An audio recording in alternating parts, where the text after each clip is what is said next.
Hi everyone, welcome to Small Biz Flash, your briefing on small business news, trends, and insights. I'm your host, Adam Hewitt. Thanks for joining me.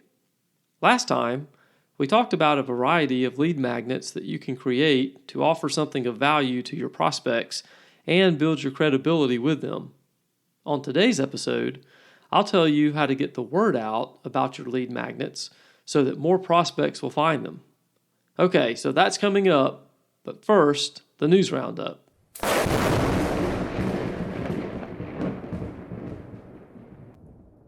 Foreign theft of American companies' intellectual property is a serious problem, and small businesses are particularly ill-suited to deal with IP theft because of their lack of resources.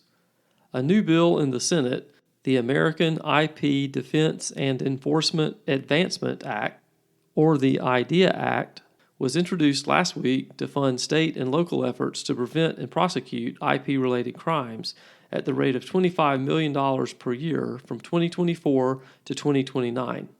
The IDEA Act would also create an IP legal aid program to counsel small business owners. The IDEA Act enjoys bipartisan support. The Federal Reserve recently released its 2023 report on nonemployer firms, those small businesses with no paid employees except the owner or owners. These firms make up about 80% of small businesses in the U.S. This year's report found that 46% of startup nonemployer firms, those in business 0 to 2 years, plan to add employees in the next 12 months. A majority of startup non-employers are not yet profitable, but often report revenue growth. In the prior 12 months, 47% of startup non-employers said their revenue had increased, while only 29% of older, more established non-employers could say the same. A majority of all non-employer firms, whether startup or older companies, said that reaching customers and growing sales have been a challenge in the prior 12 months. Some small business owners are adopting ChatGPT and using it in a variety of ways, according to a new survey from Alignable. 57% of small and medium-sized business owners in the United States and Canada have at least tried the new AI tool, and 26% have already embraced it as a new way to enhance their businesses. Among the 57% who have tried ChatGPT, nearly one-third used it to create more marketing content, the most common use. Fewer numbers are using the tool for other functions. 13% are tapping it to help with customer interactions. 3% are uncovering long-term general trends in their industries. 2% are using it for scheduling. And 1% are asking it for tech support.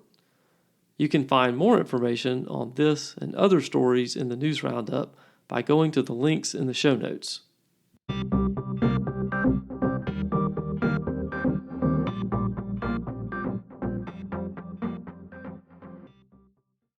Small business owners, you need the pros at SBS Accounting and Advisors to keep your AP, AR, and financial statements on track.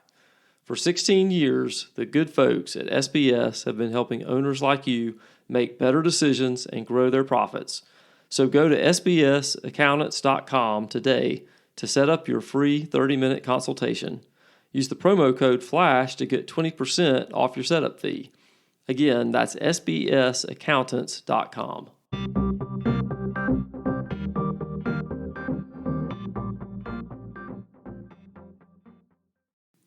On the last episode, I told you how to deploy lead magnets to get more prospects.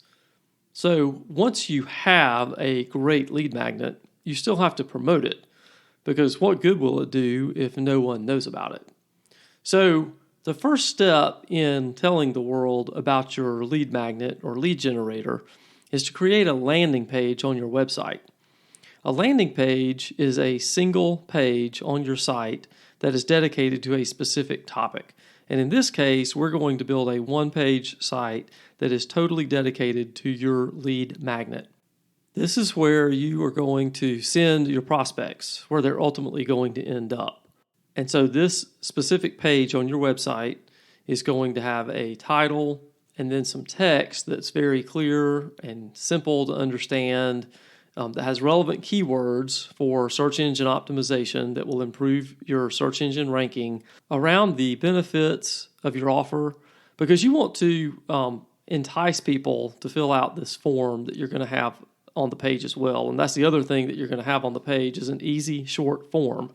Because if people don't fill out the form, then you've defeated the whole purpose of having the lead magnet. Because ultimately, the purpose of the lead magnet or the lead generator is to get people to interact with you, is to get people to give you their information. So generally, that would be their name and their email address. Okay? So yes, the landing page needs to have information that will encourage them to interact with you by downloading whatever the thing is that you're offering, or by watching the video, or we've talked before about that there's a lot of different kinds of lead magnets or lead generators. And so for the sake of example, we'll say that you're a landscaping company. And in this particular situation, you have a landing page for your lead generator that's a downloadable one-pager, a PDF that they can download that's a checklist of things you can do to increase your curb appeal, okay? But they can't get that PDF, that one-pager, until they give you their name and their email address, and so they have to fill out that form. So you want to create a short, easy form. You don't want to ask them for their phone number or for any number of other things that people might want to know. You just want, you don't need their address. You just want their name and their email address. And sometimes, you may just need their email address. You may not want anything else. So get just the minimal amount of information that you need and go with that, because the more information you ask for, the less likely people are to stay and complete the process, okay? So once you have the landing page put together, the first place you want to feature the lead generator that you have created is on your homepage. This is an easy one. A lot of people come to your homepage. This is just low-hanging fruit. And you might even want to consider having a pop-up appear after just a few seconds. Now, consider how universal is the appeal of the lead generator or the lead magnet. If it is relatively universal for your prospects and it's not something sort of specialized that only a few of your prospects might be interested in, then yes, put it on your homepage. If it is something that maybe a certain segment of your customers would be interested in, but maybe not all of them, then you may want to think about, instead of the homepage, maybe instead you put it on certain blog pages. So you write a blog post about this particular topic or this particular element or your business or whatever it is, and at the bottom of the blog page, you segue into this particular lead generator, and you have a link that goes back to the landing page. Okay, so you may even want to write multiple blog posts from various angles about the same lead magnet or lead generator. So there's a lot of different ways that you can do that. A related concept, although we don't have a lot of time to get into it here, is that every single page of your website should have a call to action or some button, if you will, that urges visitors to do something, to interact with you. And that could be something like book a call or buy now or download your free PDF in the example that we just mentioned.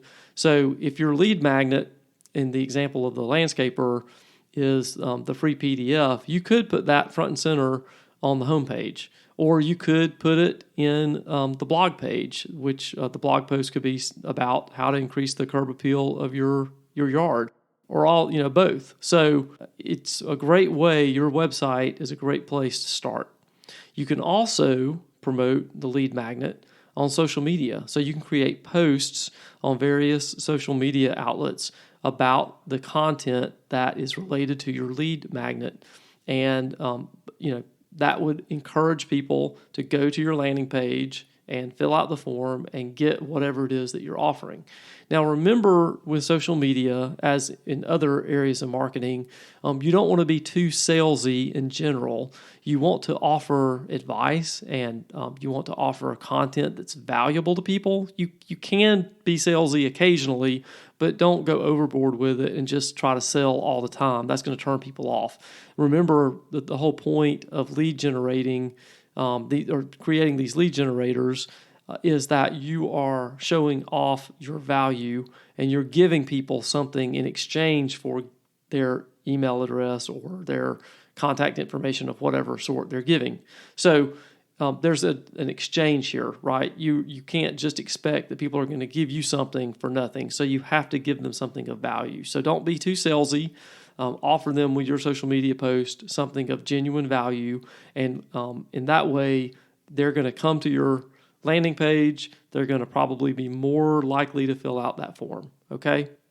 You can also do emailers. We've talked on a previous episode about how to segment your email lists. And if you have done that, and particularly if you have segmented your email list into current customers and prospects, then you can tailor a message in your email list to target those two groups. And then you can easily target the way you deal with your lead magnet. So for example, with prospects, you already have these prospects' email address, right? And so it's a little bit different because you're not trying to get the prospect's email address, you already have it. But think about how can the lead magnet in this particular situation help you increase engagement with this group. Perhaps there's a way to think of it at a different angle, and there's some value here with this lead magnet that you've created that can further engage with these prospects who have not yet converted to customers. And so it might enable you to push that further down the road, but you have to be creative, okay? Now, with existing customers, obviously you're already really engaged. They're giving you money for your goods or services, but perhaps you can encourage these existing customers to refer family, friends, or associates by simply forwarding the email along to someone else. Now, the thing you have to ask there is what's in it for them if they do. If someone signs up for either your email list, or if they go to the landing page and fill out the form, or if they buy a good or service that you sell, then how do you reward the existing customer? So you have to think about that as well. And finally, you can pay for ads on a variety of digital media. So you could buy search engine ads on Google or Yahoo or DuckDuckGo. You could buy ads on YouTube or on any number of social media platforms. And those are other ways that you can publicize your lead magnets. And the advantage of those methods is that you can get highly targeted in the way you focus on different groups and areas and things like that you want to focus on. So the next time we talk about this topic, we're going to focus on what do we do with the prospect's contact information once we get it. We've done all this hard work to develop a lead generator, and then we've done the hard work of publicizing it. So now we've finally gotten some traction. We've gotten some contact information. So now what? So we'll address that next time. That's the show for this week. Please tell someone about the podcast, and a comment on LinkedIn, Facebook, or YouTube would be great as well. Thanks, and I'll see you next time.